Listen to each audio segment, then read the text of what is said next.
গরিবের হাওর বিলাসে ঈদের আমেজ। ঈদ মানেই আনন্দ, আর সেই আনন্দ আরো রঙিন করে তুলেছে সুনামগঞ্জের দোয়ারাবাজারের গরিবের হাওর বিলাস মিনি পার্ক। রাস্তার ধারে নির্মিত এই ছোট্ট বিনোদন কেন্দ্রটিতে ঈদের ছুটিতে ভিড় জমাচ্ছেন হাজারো মানুষ। ঈদের ছুটিতে সুনামগঞ্জের দোয়ারাবাজার উপজেলার জনপ্রিয় হয়ে ওঠা নতুন আকর্ষণ গরিবের হাওর বিলাসে মিনি পার্কে দেখা গেছে উপচে পড়া ভিড়। রাস্তার পাশেই অবস্থিত ছোট্ট এই পার্কটি এখন গরিব ধনী নির্বিশেষে সকলেই প্রিয় বিনোদন। পার্কটির এক পাশে হাওরের দিগন্ত বিস্তৃত সৌন্দর্য, অন্য পাশে গ্রামের শান্ত পরিবেশ, দুই মিলে এটি যেন এক প্রাকৃতিক মিলন মেলা।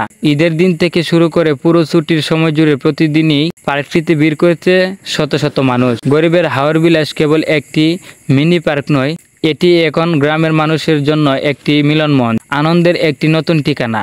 যারা যারা এখনো যান নাই তারা এক বিকেলে ঘুরে আসার আহ্বান করা হলো। এবং নিত্য নতুন ভিডিও পেতে পেজটিকে ফলো করে সাথে থাকুন ও শেয়ার করে পাশে থাকুন। সবাইকে ধন্যবাদ।